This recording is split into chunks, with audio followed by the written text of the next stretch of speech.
flash through it to indicate that you're muted, just so that we don't get any background noise. And then second, we're going to be using the chat box to ask all questions. So you'll find this at the bottom center of your screen. Direct all your questions to the chat. If you're on a phone, you're going to click the 3 dots all the way to the right, and that'll bring up the little chat box, which you can select. And please make sure that all of your questions are going to Carly Murphy. That should be the default. That should be what they automatically go to. But just double check Carly Murphy, and she'll be labeled as the host. And then lastly, I find it helpful to change your view to speaker view instead of gallery view, so that you can always see who's speaking at a time, and that'll be at the top right of your screen.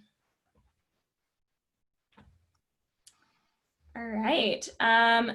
Yeah, so we are the Tahoe Network of Fire-Adapted Communities. We're a multi-agency collaboration between the Tahoe Fire and Fuels Team, the University of Nevada, Reno, all of the basin's local fire districts, public land management agencies, and neighborhoods. So you guys, we're organized by the Tahoe Resource Conservation District, and that's who employs Carly and I. Yeah, our goal is to prepare people and property for wildfire. So we do this by coordinating efforts on a neighborhood scale, and that's community events, block parties, newsletters, social media, and workshops like this. So at the end of the Q&A, we'll go over some ways that you can get involved, so be sure to stay tuned for that. And this event is sponsored by the Tahoe Fund, of whom we're super, super grateful for. So I'm gonna go ahead and give them a second to introduce themselves. Hi, Amanda. Thanks for having us today. We're so delighted to see so many people joining the Zoom, and to know that over 700 people have already watched the film and counting. Our mission is up on the screen, is to use the power of philanthropy to improve the Lake Tahoe environment for all to enjoy. And our #1 priority area is forest health. We're very focused on finding ways to help all of our wonderful land managers, many of whom you'll hear from tonight, find ways to increase the pace and scale of forest restoration in Tahoe. We know that we live with the threat of catastrophic wildfire at all times, and we just like to find ways by bringing the private community into the conversation to understand how we can help fix things faster. So I thought this film, when I first saw it last year, was just amazing to me. I learned so much in just an hour of time, and it really helped ground me in understanding what some of the issues are that we face in Tahoe, and how we can get involved and how we can help. So just delighted to have our panel tonight and the help from the Tahoe Forest and Fuels team to put this all on. Thank you very much. Awesome. Thank you so much, Tahoe Fund, again, for sponsoring this. So I'm going to go ahead and just give a very brief introduction of who our panelists are before they introduce themselves. So we're super, super lucky to have with us today Kevin White, who's the producer and director of the film, Forrest Schaefer with the Tahoe Fire and Fuels Team and the California Tahoe Conservancy, and Chief Schwartz of North Tahoe Fire Protection District. So I'm going to go ahead and let each panelist take 5 minutes or so to introduce themselves. So Kevin, let's go ahead and start with you. Sure. Again, I want to just echo what everybody else said. This has been a great event, and I'm really pleased that we could partner with the Tahoe Fund and the Tahoe RCD to bring this film to so many people, and particularly at this point in time. So when I first started I've been making films for some time. I started Filmmakers Collaborative in 1988, Full Frame Productions, which is kind of our traditional production company, in 1984. So that's affectionately known as being an old guy. But I really, back in, I guess what it was, 2013, with the Rim Fire, as if you've watched the film, we have a cabin close to that area. And my family has a cabin and has had it for a while there. And it triggered a lot, and I talked to a lot of folks, both in the Forest Service and the Park Service, about that fire. And then my colleague, Steve Most, reached out to me, and he and I said, we should make a film about this. So we made a short film, and we worked kind of with the Forest Service, and we worked a little bit with the Pinchot Institute and other folks. But the weight of the story was pretty heavy. And we realized that we needed a longer screen time to tell a longer story. So we did an hour version. I should tell you, on October 7th, or I guess it was, yeah, October 7th, we had a rough cut the night before the so-called wine country fires. And, woke up and we smelled smoke, and that changed everything. I went up there, filmed, and we just really realized that there was so much to this story. And I think, so it took us probably like, good 3 or 4 years to make this film. It was a harder film to get funded for a variety of reasons. But in the end, we really felt what was important was to really to do a film that would serve as a tool for folks in communities to really think about how they're going to adapt to wildfire themselves, particularly in wildfire prone areas. And so, for example, the whole western side of the Sierra Nevada. So it just became really clear that this was the kind of film we wanted to get out with respect to all the different communities in the wildland urban area that are in wildfire prone areas and may or may not even know it. So we worked pretty hard to do that. We've had thus far probably 300 or 400 community screenings. We actually just now got our national PBS feed. We're going to have a PBS feed over the next 6 months. So we've been really excited to be able to get this message out there, and to work with folks like yourselves to do that. So as a producer, I guess the one thing I will say, we did kind of what we call a more traditional edit. And my editor and my colleague, Steve Most, said, Kevin, I felt like it didn't have enough heart in it. So I did something I'm not very comfortable doing, which is I kind of did a little bit of a personal story in it. But that was something that both my editor and my fellow producer really pushed me to do, because I think they felt like it was important to have context. Whenever you talk about fire, it's good to know who's talking about it and why. So I wanted to come to it as somebody who loves the Sierra, who has spent a lot of time there, who understands a little bit about fire regimes and stuff, but really needed to learn more, because this is something we're all going to need to learn about, particularly in California, affectionately known as the pyro state. So so it was kind of like this journey approach. And, at times I confess it's a little corny, but at other times I feel like having a personal context for understanding our relationship to wildfire is important. And I think this is true of a lot of films, but particularly when you have something as contentious as wildfire can be.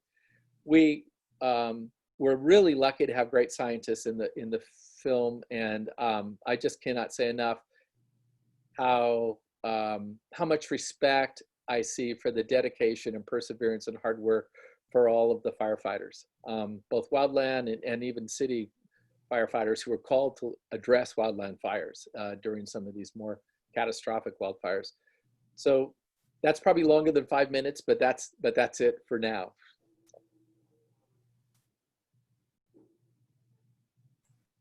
Awesome. Thank you so much, Kevin.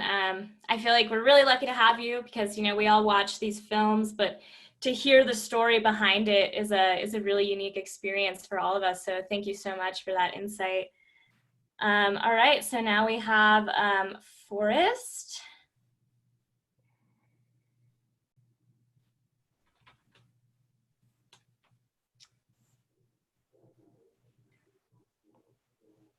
There you go. I wasn't able to unmute. Thank you so much for the introduction.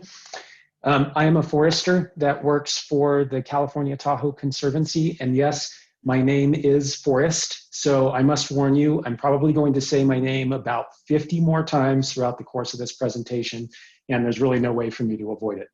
And I'm here to represent land managers that are working in the basin, because I help to coordinate something called the Tahoe Fire and Fuels Team. And I work extensively with land managers throughout the basin.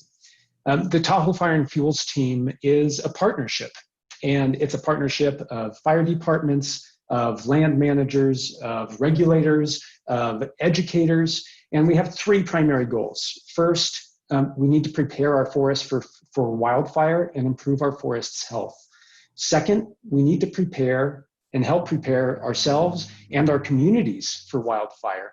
And third is we need to support effective and efficient wildfire response. So each of those goals is really important on their own, and different agencies and different partners and different nonprofit organizations work on different pieces of this, but it's really the interplay between these three goals that are the most important. So today I'm going to cover first a little bit about the history of Tahoe forests, what makes them so unique, and how that history in the basin has shaped some of the challenges with wildfire that we face today. Then I'll provide a quick overview of some of the work that land managers are doing in the basin in order to help make our forests more resilient. So the first piece that I want to focus in on in terms of Tahoe's history was a major turning point that shaped the trajectory of our forests that we live in and play in. And that was Euro-American settlement. Prior to Euro-American settlement in the late 1800s and to this day, the Washoe people have had a long-standing relationship with the lake, with its forests, and with fire going back for many millennia. And under that relationship, natural fires were allowed to burn, and fire was even used as a tool to help rejuvenate the landscape. This relationship was very suddenly and very drastically disrupted soon after John C. Fremont, who was the first European American to see the lake, did so during his expedition of 1844. But it was really a few years later, during the 1858 gold rush and later the silver rush, because of the Comstock lode discovered in Virginia City, that drastically changed our forest trajectory. Timber was needed to support the walls of mines that were being built. And Tahoe's forests of the early 1800s were essentially transplanted into what was called a forest of underground timbers of enormous dimensions right underneath Virginia City. It was also used to run the massive steam engines of mines and mills and also locomotives. A botanist in 1876 wrote this, I quote, "The Comstock lode may truthfully be said to be the tomb of the forest of the Sierra. Millions upon millions of feet of timber are annually buried in the mines, never more to be resurrected. The pine forests of the Sierra Nevada mountains are drawn upon for everything, even in the shape of wood or lumber." That brings us to today, and thankfully, as we can see, our forests are amazingly resilient. And the forest that we live in is actually surprisingly young. It's a young forest. But one of the key consequences, even though our forest has regrown and recovered, is that our forests still lack structural diversity and species diversity. Under the stewardship of the Washoe people, the forest was a mosaic of different sizes of vegetation, different ages, different types, all kind of distributed through a landscape. This sort of diversity and mosaic of forest types helps forests to be more resilient to things like climate change, to wildfire, and it makes sure that as life ends or disturbance happens in one place, that new life is sprouting up in other places of the basin. It was fire that helped to maintain this mosaic and this diversity across the landscape.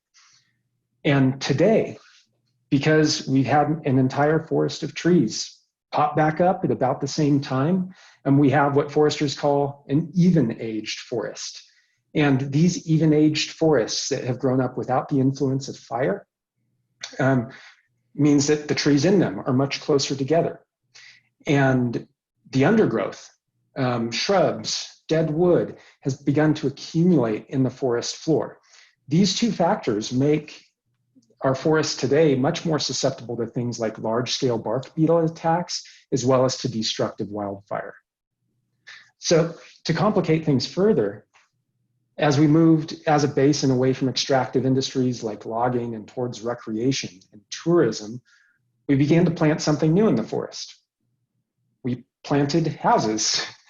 And so in so many of our communities around the lake today, we don't really have urban forests as much as we have wild neighborhoods.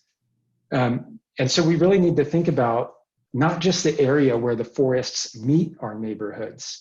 This is usually called the wildland-urban interface.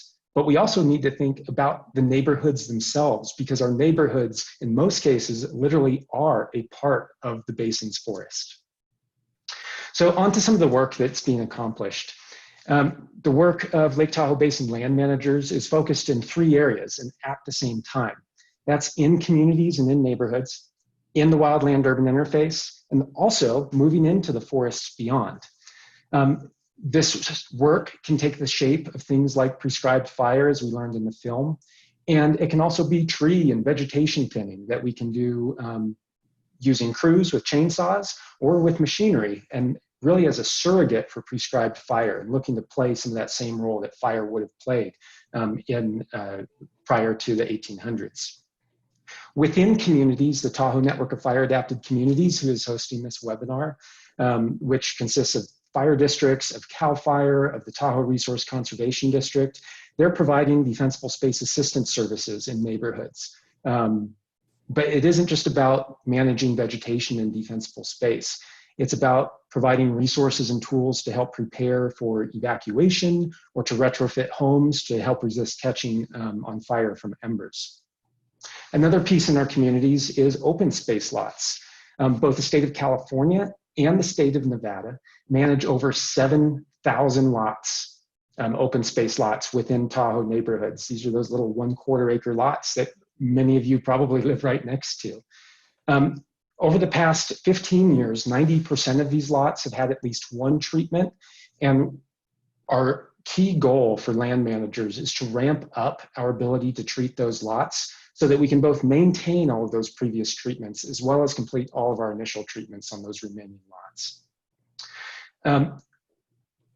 Most of the work that basin land managers have done has been focused on the wildland-urban interface, that area where forests meet communities.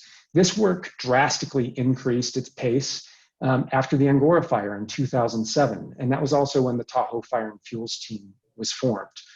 Since the Angora fire, land managers have treated over 60,000 acres in the wildland-urban interface, and our programs are still ramping up because our goal is over the next 4 years to complete an additional 20,000 acres of wildland-urban interface treatments. This will complete all of our initial treatments in the wildland-urban interface, as well as allowing us to maintain our previous work. One of the tools that'll help us do this is an effort that Chief Schwartz's fire district is leading, and you'll hear from Chief Schwartz in a moment. And this is called the Tahoe Program Timberland Environmental Impact Report. This is a large-scale environmental analysis document that's currently in the public comment phase, and we're encouraging the public to attend a public webinar on Wednesday, June 17th, next Wednesday at 5:30. Details are available on the Fire District website. And I also wanted to point out how we're moving into the forests beyond.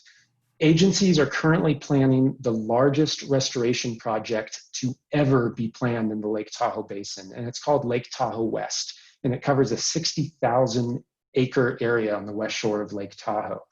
And I'll also share a link to the Lake Tahoe West website so that you can find more information out about that project. Other than that, I'm really excited to be able to address any questions that anybody has and have a conversation with you all and with our great panelists. Thank you, Amanda. Great, thank you so much, Forrest. That was really, really insightful. I just learned a lot from that. I don't know about all of you guys. All right, and so next we have Chief Schwartz. Okay, well, good evening, everybody. Super excited to be here with you, and just a bit about me, and then talk a little bit about the fire districts and departments' roles, I think, in all of this. So first of all, I've been a resident in the basin for just about 42 years. About 37 of that has been as a firefighter. 2/3 of that time was roughly spent in Nevada, and the last third of my career has been in California. So I sort of have my feet in both sides of the border, so to speak.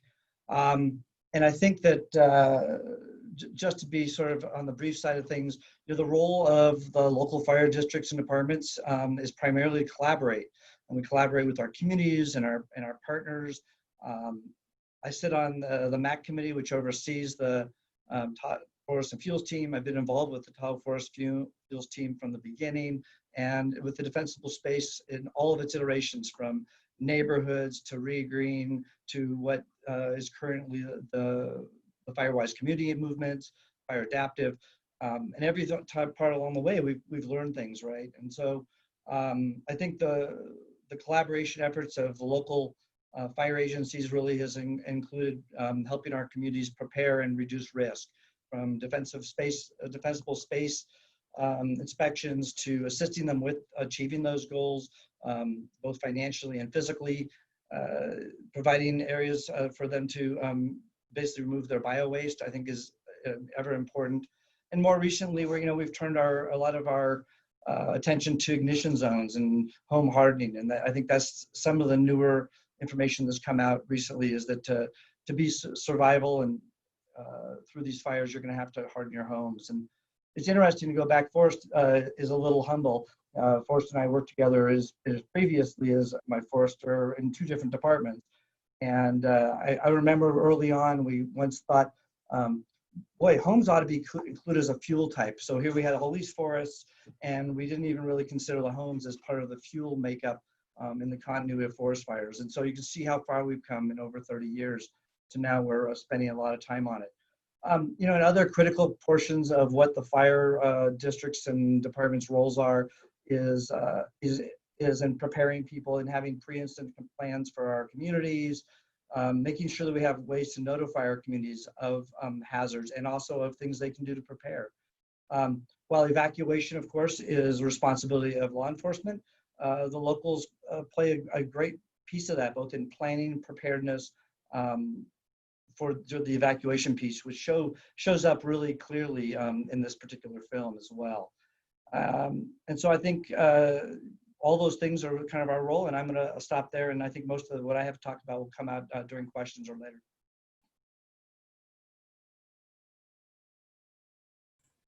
Great. Thank you so much, Chief Schwartz. We're really, really happy to have you here.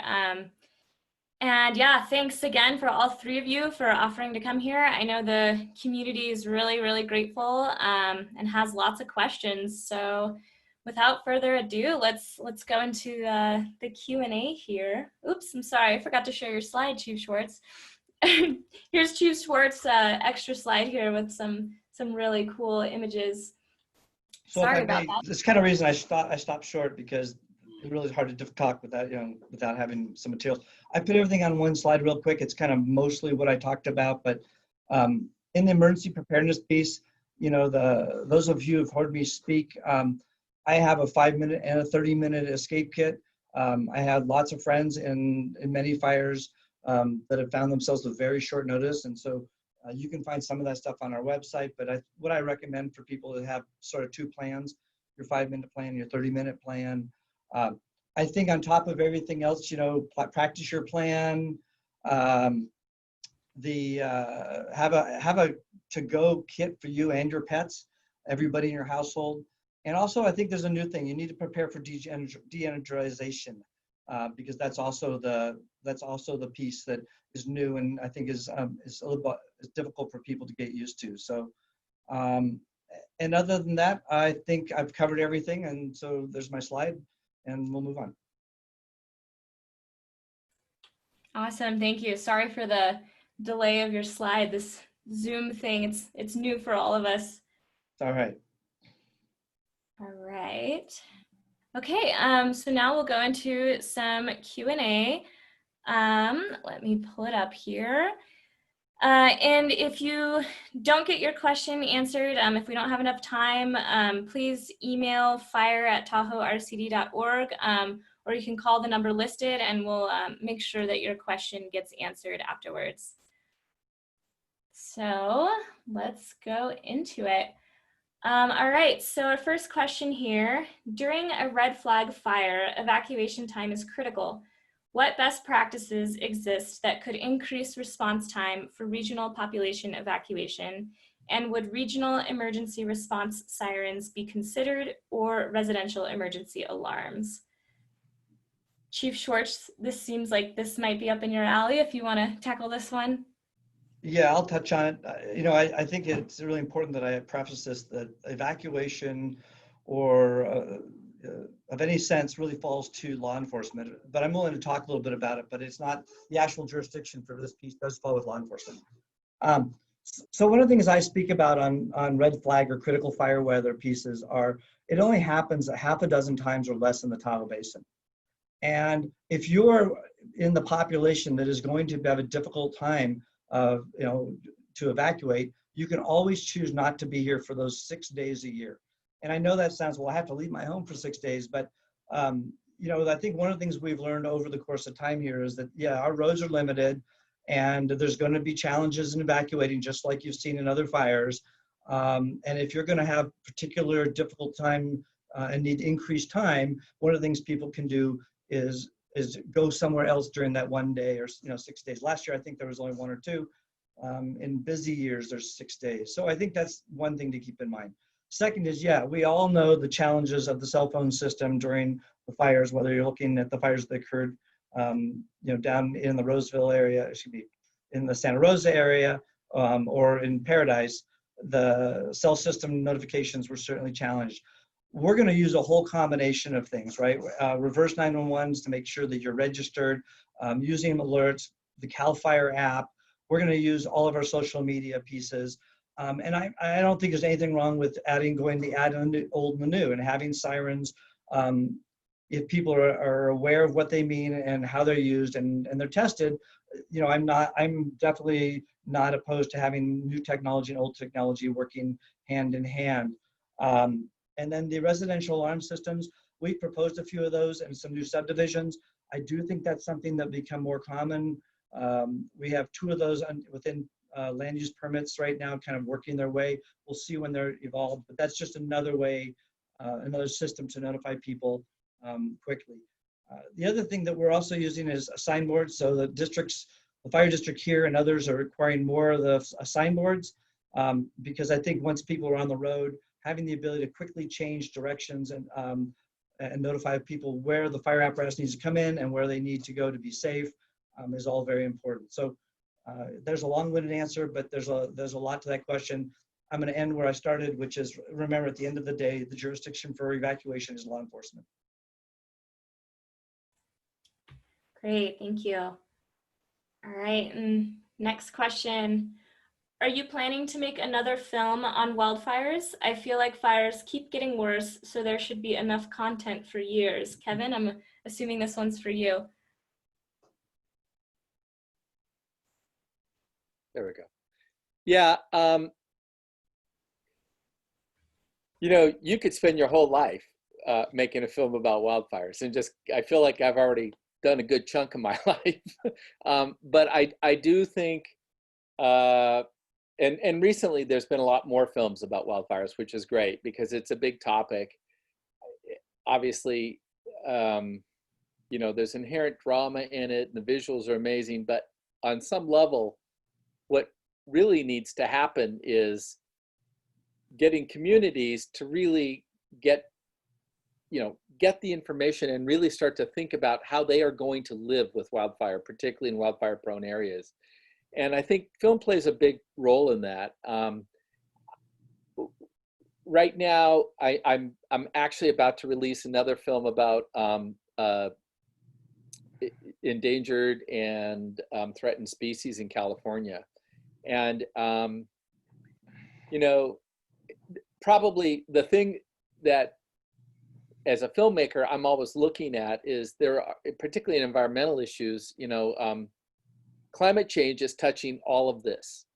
And so it's morphing in front of us. I mean, the story is literally changing in front of us. And I guess I probably will continue to make films that address environmental issues and probably may touch on wildfires.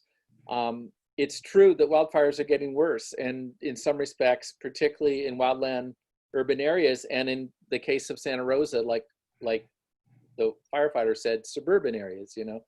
I have a feeling that that's not going to change anytime soon. I will to say that when I started the film in 2013, 2014, I had no idea I would be sitting here in 2020 with this legacy of catastrophic fires behind us, and probably a legacy of catastrophic fires in front of us. I hope not, but I think it's clear that we're gonna, we're gonna have to learn to live with fire, and it's gonna be there no matter what. So, yeah, so that's a long way of saying I probably won't make another film right away on wildfires, but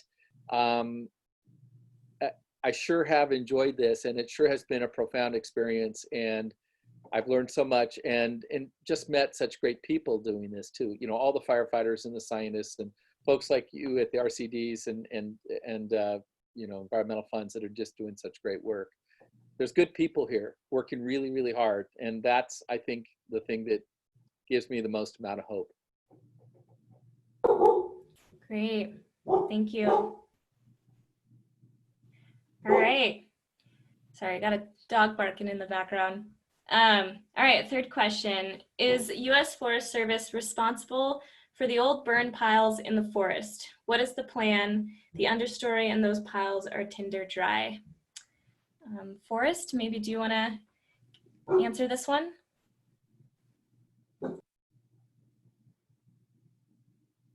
He needs to be unmuted again. Thank you. Yeah, there we go. Yeah, so first, just to provide a little bit of the background on burn piles. Pile burning is a type of prescribed fire, but really it's just used as a tool to support thinning operations when that material doesn't have adequate access, is not next to a road, is maybe on a really steep hillside, and that material can't be trucked out. An even better method of prescribed fire is using what's called understory burning, which is able to move throughout the understory, burning below the trees and staying and clearing up some of those fuels, because that really introduces those ecological processes of burning.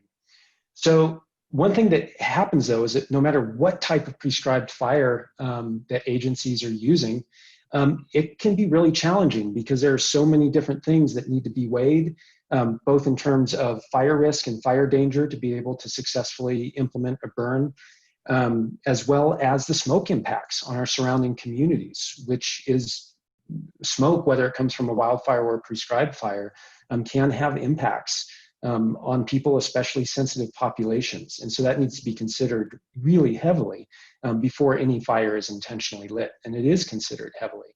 One of the consequences is that it can often be difficult based on unforeseen circumstances or weather, that sometimes the implementation of those projects gets ahead of the ability to safely and completely burn those piles.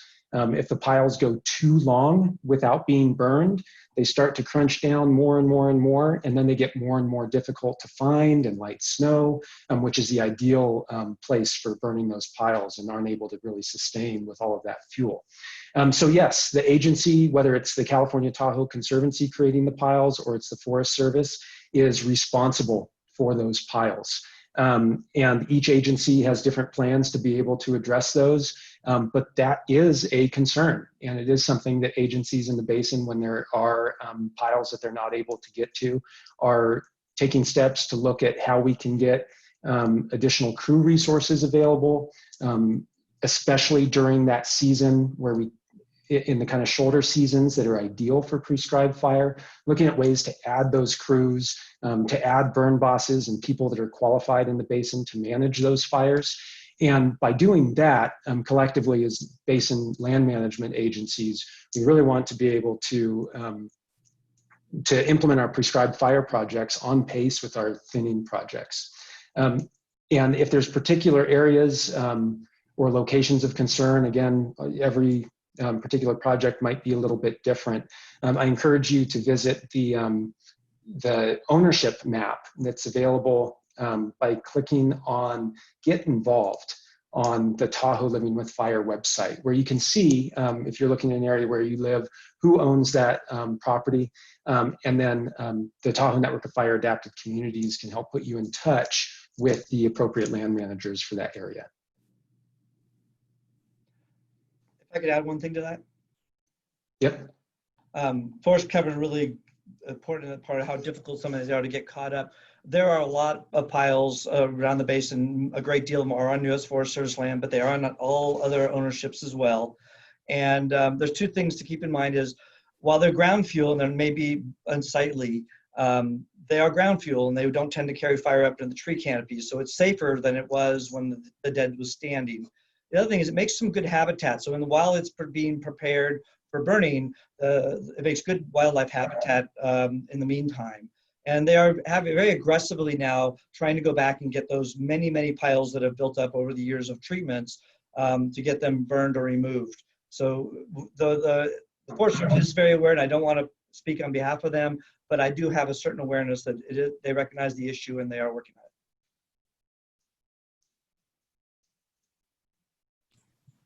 it. Great, thank you both for that one. All right, I've heard that you're only as good as your neighbor in terms of defensible space. What should I do if my neighbor doesn't care, and how can we work together as a neighborhood? Who would you like to hand that to, Chief Schwartz or myself? Either or even Carly as well. Chief Schwartz, do you want to start us?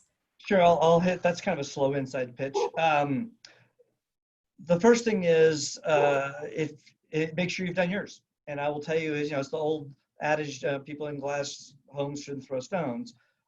If yours is really good and you have a neighbor that is non-compliant, we want to know about it. So certainly report it to your local jurisdiction.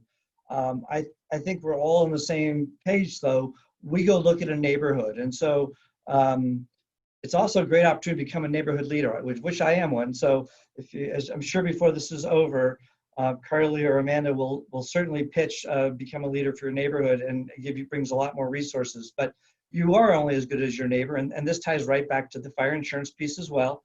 I think most people are now aware that the fire industry has sort of figured this out, and they now look at using tools, not look at you, but also the adjoining properties up to half mile or quarter mile away to see what the risk for your subject property is. So you do need to work. It's greater reason now than ever to work as a neighborhood.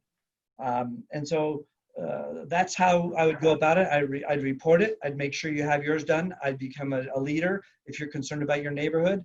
And let's tackle it together. And not only should we tackle it as this, but we should get you a designation as a FireWise community, and that does help your insurance. Awesome, thank you. Yeah, we'll go over a little bit at the end of this how you all can get involved and how to become a neighborhood leader. So it's a great point.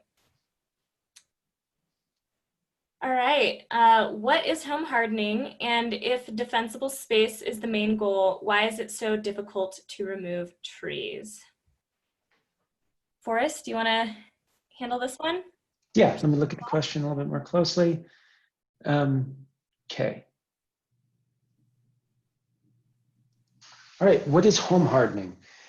So I think I just watched the film yesterday, and there was a lot of talk about embers. And there was also a lot of talk about walls of flame. And these are two ways that fires can threaten a home or threaten a neighborhood. But the reality is that most houses that burn down in wildfires aren't taken down by that wall of flame. They're actually taken down by embers. These embers can be chunks of pine cones, bark. It can even be shingles from houses or pieces of houses. These embers get lofted up in the enormous amount of heat that builds up in a fire. It sends them up in this hot column, and then they get caught by the winds and can travel a quarter of a mile, and skipping wherever the fire was and land on houses in places that might be susceptible to catching on fire. So a classic example is there needles in your rain gutter? If there's needles in your rain gutter, those embers are going to roll down your roof and land in that rain gutter where those needles are, and eventually lead to a fire in a roof's eaves. Or if you don't have your 5-foot non-combustible zone around your house and you don't have rain gutters, all those embers are going to roll down and land up right on the side of your house and hit the wall and fall down right in that side. So that's where home hardening is really the process of hardening your home against ember ignitions, building that shell, thinking of the places where embers can make their way into your house. That can be through things like open windows or unscreened vents, attic vents or gable vents. Many fires actually start, home fires that started from wildland fires actually start inside of attics and inside homes when those embers are able to make their way inside of the home. So things span the range from cheap and effective to maybe effective but really expensive. That would be something like replacing a wood shake roof with a with a non-combustible roof covering. But even the simple things you can do, like cleaning pine needles from around your house and from your rain gutters, is a type of home hardening that helps harden your home against those ember ignitions. And defensible space is, it's connected to, might be a part of home hardening, but that's really the area outside of the home itself, in that 100 to 200 foot zone, where we really, if a fire is moving in, we want to reduce that fire behavior, reduce the production of embers, and create a safe working area for firefighters to work. I will acknowledge that the Lake Tahoe Basin has certainly much more stringent tree removal requirements than a lot of places in the country or even just outside of the Lake Tahoe Basin. We've made great strides, however, in making it easier to remove any of those trees that are required in order to create your defensible space. The fire districts around the basin, I think no matter where you live in the Tahoe Basin, you can get a free defensible space inspection from either CAL FIRE or your local fire protection district. And when you get that inspection, the fire district inspectors can actually issue you those permits that would allow you to remove any of the trees that you need to in order to create your defensible space. Sometimes it might seem like, let's see. The fire district inspectors are really trained to think about fire behavior and about how fire moves. Many of our basin inspectors are actually current or former wildland firefighters. And they'll consider the context of your trees and really looking at two things: both how fire moves horizontally, so how it could move from the wildlands or from neighbors and closer to your home, but they're also really going to key in on the vertical aspect. And so to help explain this, I'm going to use a simple metaphor. Think to the last time you built a campfire. When you build a campfire, you need some tinder, you need some kindling, and you need your firewood. And that's because the finest fuels are the easiest and the first to catch on fire. And that I would equate to your pine needles, to the dead and the dry material around your home. Then you have your kindling. Those are the things that the tinder can catch on fire, but it takes a little bit more heat to get going. Those are the things like the larger logs and larger sticks. Those are the things like live brush that might be around your home. And then finally, you get to the firewood, the real firewood where the heat comes from. They're hard to get going, but once they get going, they go good. If you want to keep somebody from starting a campfire, the simplest thing to do is take away the tinder and the kindling.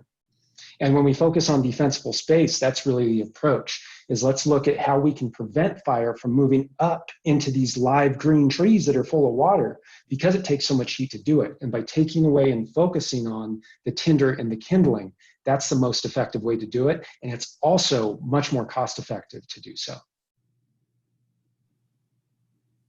That's it. Thanks, Amanda. Great. Thank you so much, Forrest.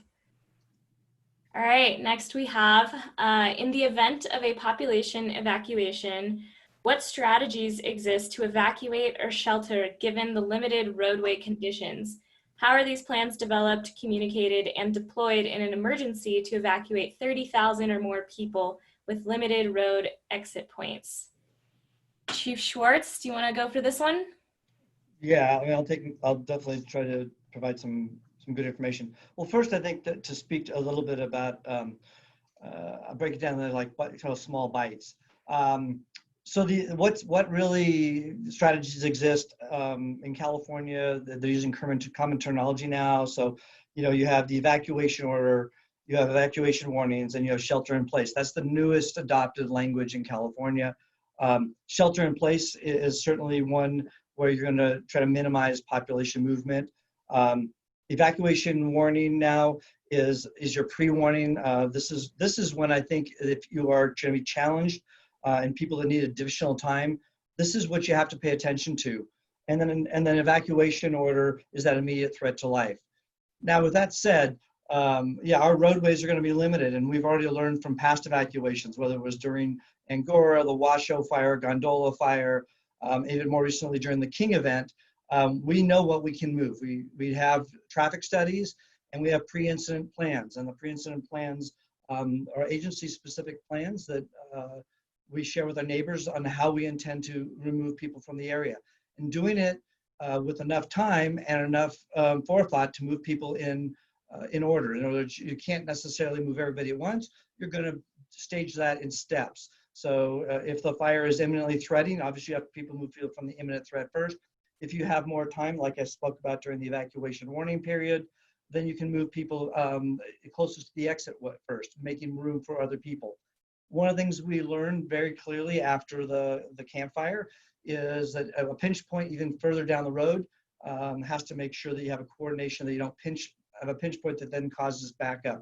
And so within the basin, we know our complex jurisdictions, but we also have more experience working in partnership with our federal, state, and local partners.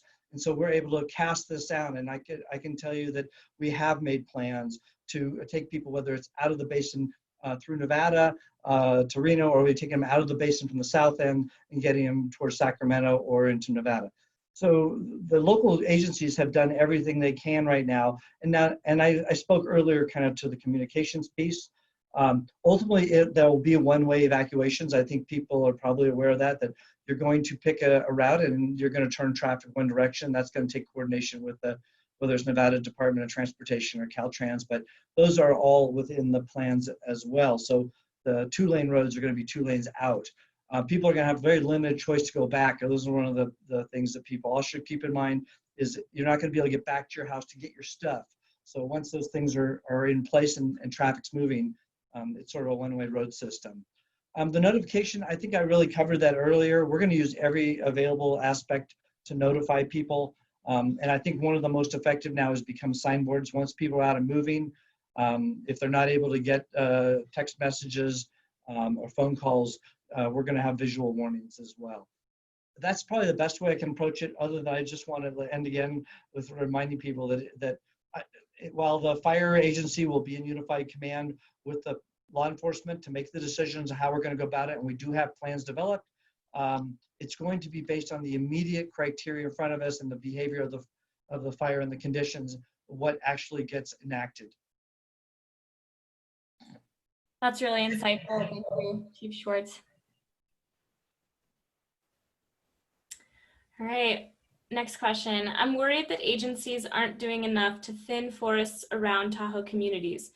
What projects are planned for 2020, and how do I find out more about upcoming forest thinning projects? Forrest, I think this one is you. Great, thank you, Amanda. Okay, so there's a couple of resources that I'd like to point everybody to. I mentioned a little bit about upcoming projects, but that is by no means exhaustive. So the first 2 pieces I'll go back to. One of the big projects that we'd love to have public comment and public input on is the Tahoe Program Timberland Environmental Impact Report, or PTEIR. This covers 17,000 acres of land, and it's basically all the non-federal land in the basin on the California side that we identified in our community wildfire protection plan from a couple of years ago, which back when I was working with for the fire districts, I was helping to put together those priorities and work with the community to identify where those priorities are. And this will really be a tool, and we'd love for your input or support or comments or criticism to help shape this environmental document and the work that we'll be doing this year and in the several years out in the future.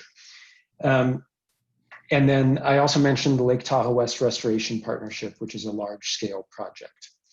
Now, every year as we get into field season, what we do with the Tahoe Living with Fire website is during the winter, a lot of you may go there to learn about the upcoming prescribed fire projects in your neighborhood.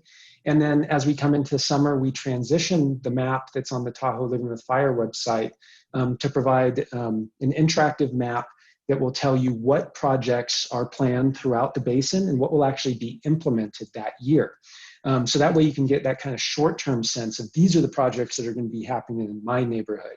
And if you're not seeing a project that you think needs to be done or ought to be done in there for that year, there's another tool that you can use, which is called the Lake Tahoe Basin EIP Tracker. That stands for Environmental Improvement Program.